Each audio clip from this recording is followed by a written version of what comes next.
Hey, everybody, welcome back into Bayou Time. Harry McCullough here. We're going to spend some time with the Attorney General of the state of Louisiana, who's also announced that he is running for governor. He is Mr. Jeff Landry. So, Jeff, thank you so much for being with us. A guy that's from below I-10, right? St. Martinville guy. Yeah, this is kind of like Houma. You remember I represented the whole area in Congress back in 2010. Had plenty of airtime here, enjoyed visiting with the folks in Terrebonne and Lafourche Parish, and really enjoyed when I represented them in Congress as well. And so it's been an honor to serve as the Attorney General over the last 7 years. Yeah, it has, and it's flown by. It's been a remarkable time. You've announced for governor, and we were talking a little bit before we started.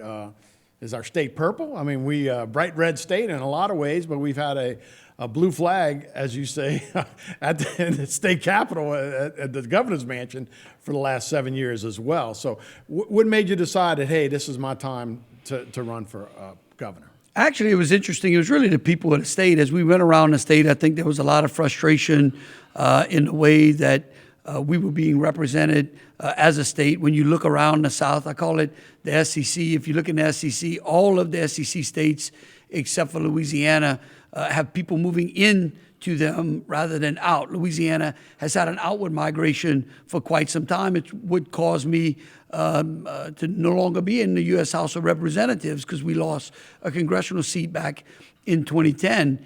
And when you look at those states that have people moving into them, those SEC states, you see that they have been led by conservative-minded governors who understand business, who understand what it takes in order to attract people into your state.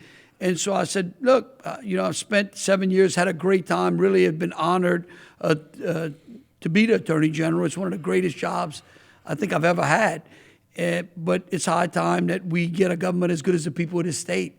And we intend to do that if the people elect us. Yeah, that is. And that's been my biggest issue with our state, right? In the 1970s, we were, as New Orleans was as big as Dallas and Atlanta. And now those are as big as our state, and New Orleans is smaller than it was at one time. So our kids, we get them to school, we do all that kind of things, and they have to go find jobs at other states. It's really been a bummer thing. How do you stop that? Well, look, I'll give you a better statistic. In 1950, New Orleans, Houston, and Atlanta were all the same size. Right. And so, comparatively see exactly what you say, and you're spot on. I think it's a lack of leadership and a lack of prioritizing things here in this state. I think that people finally have had enough. They've looked around and they said, wait a minute, now we're out migrating our best. And that's just not working for people, because every person who leaves the state is some son or daughter that a mother or father not going to see, a grandchild, a niece, a nephew, a neighbor, and it's great people. And so, I've always said, why is it that you can find a taste of Louisiana on any menu anywhere around the country, but yet a good job and a decent education are hard to find in this state? And so I think people have collectively said enough is enough. And when we announced in October of last year, and we put out a great 6-minute video, you can find it at jefflandry.com. I encourage people to go out and see it, take a look at it on their on their computer, on their smartphone. Again, it's at jefflandry.com. What you'll find in that message is that I'm not running for governor. I tell people we're running for governor, because the only way to really fix this state is if people are bought in to the message that we're moving, that we can actually fix this state if collectively we come together and solve some very fundamental structural problems inside the state. And that's what we intend. That's a message we intend to move around the state. Yeah, we got 2.5 minutes in this segment. I know you can do it. Well, give me some specifics. You got any ideas of like, this is what we need to do? Look, we got our population centers, New Orleans and Baton Rouge. Those cities are part of seems like the issue in a lot of different ways, because they don't seem like they're part of the state sometimes. Well, they're a big issue. In fact, I'll give you this statistic as well. Right now, the state of Louisiana has 3 cities that are inside the top 10 most dangerous cities in the country. Now, let that sink in. We've got 3 cities in a state of 4.5 million people, as you very accurately pointed out, is not even as big as, say, the Dallas or Houston metropolitan area. We've got 3 cities that are in the top 10 most dangerous cities. Of course, the crown jewel, that being New Orleans. And so what we're going to put out, what we're going to talk about is how we get back control of our streets and our neighborhoods and our playgrounds, not only in those dangerous cities, that be in New Orleans, Baton Rouge, and Shreveport, but in the state as a whole. And we are going to focus on crime. And we're going to say, look, we recognize that sometimes good people make a bad decision and they deserve a second chance.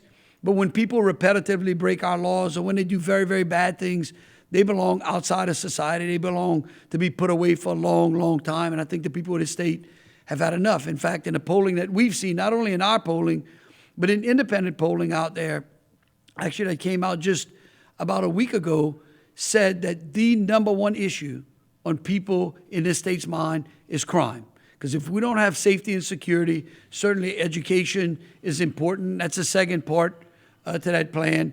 And then thirdly is the economy and jobs. But if you don't create safety and security, then nothing else matters. That's right. Nothing else you got to matters. enforce laws that are there too, right? I mean, sometimes they seem like they neglect those laws in certain judicial areas.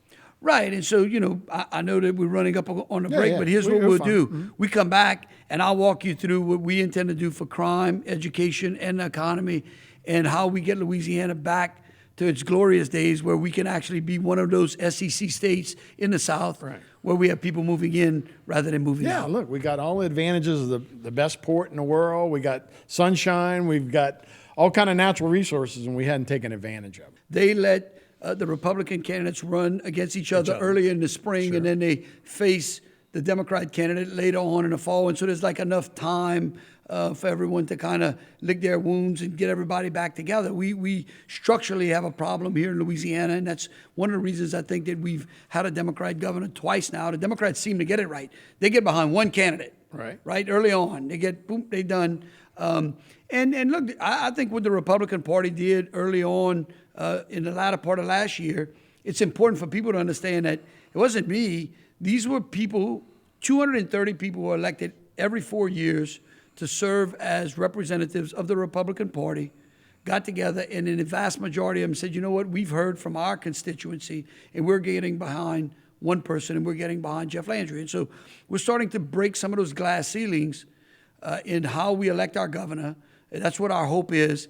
And we've got a lot more glass ceilings that we have to break in order to make Louisiana a great state and bring us, like I said earlier, a government as good as the people of the state. Well, let's talk about that. Obviously, we talked about having governors because of a lot of the way the primaries are run.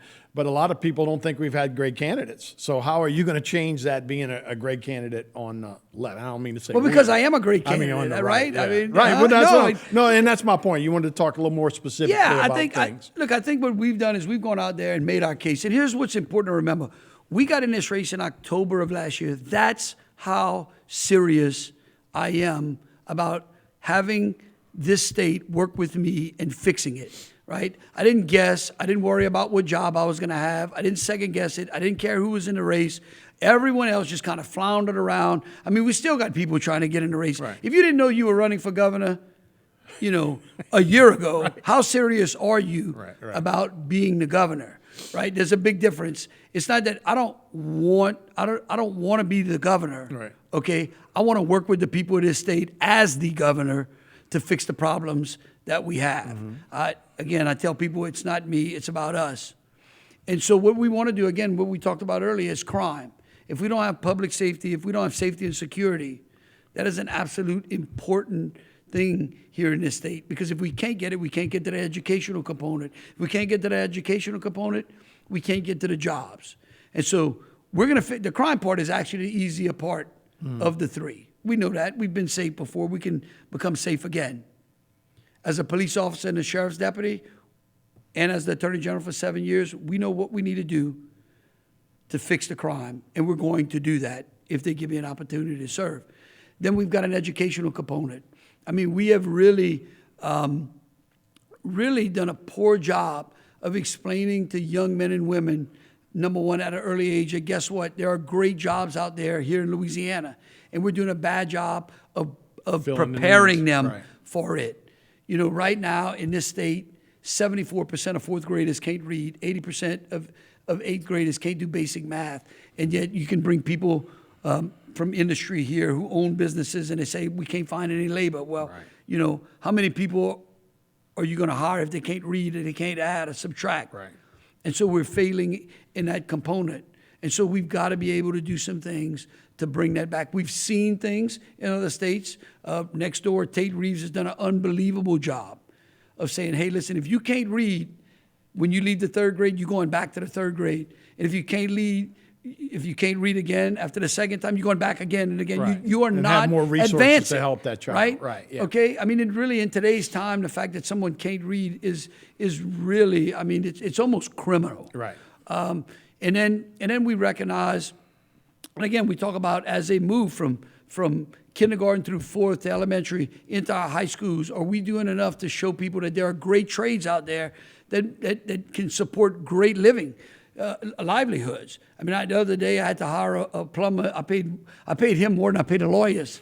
Exactly. That I got to deal Plumbers, with. electricians, Right. and trades are Right, great. right. And when we do that, when we concentrate on the industries that built this state, that's another thing. You get governor candidates coming, whoa, we're going to bring all these people back. It's going to be great. Tech. We're going to go find some novel industry out there. Really? Are we ready for that? Oh, we're going to bring Silicon Valley here when we got 74% of fourth graders can't read. Like, how are we going to do that?